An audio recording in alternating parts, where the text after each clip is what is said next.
दुख का असली कारण क्या है? भगवान बुद्ध की कहानी। हेलो दोस्तों, आजकल की भागदौड़ की जिंदगी में हमें बहुत से लोगों का सामना करना पड़ता है। जैसे जैसे हमारी जिंदगी एक बचपन से बुढ़ापे की ओर बढ़ता है कि ठीक उसी तरह हमारे दुख और कष्ट भी बहुत ज्यादा मात्रा में बनने लगते हैं।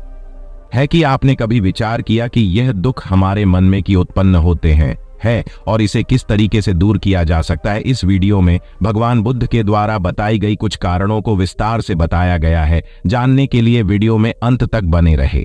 एक बार गौतम बुद्ध और उनके शिष्य एक वन से गुजर रहे थे। बहुत देर चलने के बाद सभी लोग लगभग थक चुके थे।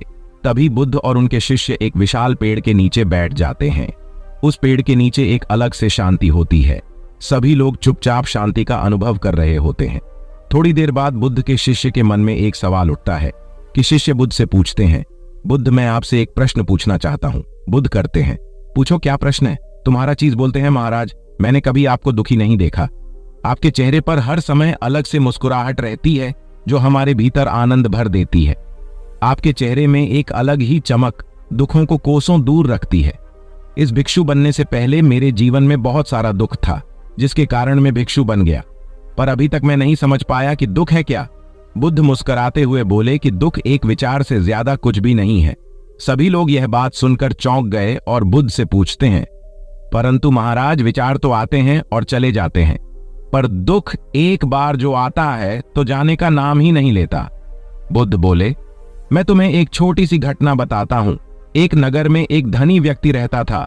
उसके पास बहुत वफादार नौकर रहा करता था। उस धनी व्यक्ति को अपने नौकर पर बहुत भरोसा था कि एक दिन उस धनी व्यक्ति को किसी काम की वजह से बाहर जाना पड़ा। जब वह व्यक्ति 2 दिन बाद बाहर से लौटे तो एक कीमती सामान खरीद कर ले जाते हैं। वह व्यक्ति उस कीमती सामान को अपने कमरे में बड़ा सजाकर रखता था और अपने नौकर से कहा देता कि तुम्हें खास तौर पर इस चीज का ध्यान रखना है। ध्यान रहे यह टूटे नहीं, यह मेरे लिए बहुत इंपॉर्टेंट है। नौकर कहता, जी मालिक, मैं इसका पूरा ख्याल रखूंगा, आप चिंता न करें। और अगले ही दिन वह नौकर पूरे घर की सफाई कर रहा होता है। सफाई करने वक्त जब उस मालिक की कीमती सामान को अपने हाथ में लेकर साफ करता, किसी कारणवश वह अचानक उसके हाथ से फिसल जाता है और वह सामान नीचे गिर गया था। जब यह बात धनी व्यक्ति को पता चलता है तो उन्हें बहुत डांटता है और धमकाता है, लेकिन वह क्या करें, उन्हें तो निकाल नहीं सकता क्योंकि वह नौकर उनके लिए बहुत वफादार और ईमानदार है। जब रात होगी तो मालिक को नींद नहीं आ रही थी। इस मालिक ने जब आधी रात को अपने नौकर के पास गया तो वह देखा कि उनके नौकर आराम से सो रहा है। यह देखकर मालिक को बहुत गुस्सा आया, लेकिन फिर भी वह क्या कर सकता है, वहां से निकाल तो नहीं सकता क्योंकि उनका नौकर बहुत ईमानदार और वफादार है। यह देखकर मालिक अपने कमरे में चला जाता है और अगले दिन सुबह धनी व्यक्ति सोचता है कि मैं इस समस्या से कैसे निकलूं, और फिर उस व्यक्ति को एक तरकीब समझती है। वह अपने नौकर के पास जाता है, पर अपने नौकर से कहता कि मुझे बहुत दुख हो रहा है, ये चीज बताते हुए कि कल जो तुमने सामान तोड़ी थी वह सामान वास्तव में मैंने तुम्हारे लिए लाया था, कि मैं तुम्हें उपहार देना चाहता था, परंतु ऐसा हो नहीं पाया। कि मालिक, यह बात सुनकर नौकर को बहुत दुख हुआ।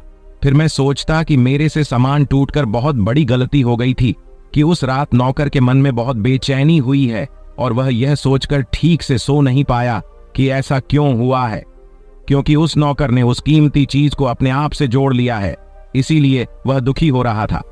पहले उस नौकर के मन में यह विचार नहीं था कि वह कीमती चीज मेरी है, पर अब उसके मन में यह विचार है कि अगर कीमती चीज न टूटती तो मेरी होती। इसलिए भगवान बुद्ध करते हैं, दुख केवल एक विचार है और यह विचार उस समय उत्पन्न होता है जब कोई अपने आप को किसी चीज से जोड़ लेता है, उसे पकड़ने की कोशिश करता है और वह चीज हमें दुख देती है, क्योंकि हमारी जीवन की वास्तविकता यही है कि कोई भी चीज हमसे जुड़ नहीं सकती है, कि हर चीज आपके पास है, जो भी चीज आप अपने जीवन में उपयोग कर रहे हो, पर वह सभी चीज कुछ समय के लिए है। कुछ समय के बाद वह आपसे छूट जाएगी और यही वास्तविक घटना है जो आपको स्वीकार करना होगा। महत्वपूर्ण बातें, हमें किसी भी चीज से जुड़कर उसे अपना नहीं समझना चाहिए। हमें यह स्वीकार करना चाहिए कि हर चीज क्षणभंगुर है। जब हम इन सत्यों को स्वीकार करते हैं तो हम दुख से मुक्त हो सकते हैं। ये वीडियो उन लोगों के लिए उपयोगी है जो दुख के कारणों को समझना चाहते हैं, दुख से मुक्ति पाने का तरीका ढूंढ रहे हैं, जीवन में अधिक खुशी और संतोष चाहते हैं। अंतिम विचार, यह वीडियो दुख की प्रकृति और उससे मुक्ति पाने के तरीके के बारे में एक सरल लेकिन गहरा संदेश प्रदान करता है। यह उन लोगों के लिए देखने लायक है जो अपने जीवन में अधिक शांति और खुशी चाहते हैं। दोस्तों, वीडियो कैसी लगी कमेंट बॉक्स लिखकर जरूर बताइएगा और इसी तरह मोटिवेशनल वीडियो पाने के लिए इंस्पायर्ड बाय मिस्ट्रीज चैनल को जरूर से जरूर सब्सक्राइब कीजिएगा। फिर मिलते हैं अगले वीडियो में। तब तक के लिए धन्यवाद। नमो बुद्धा।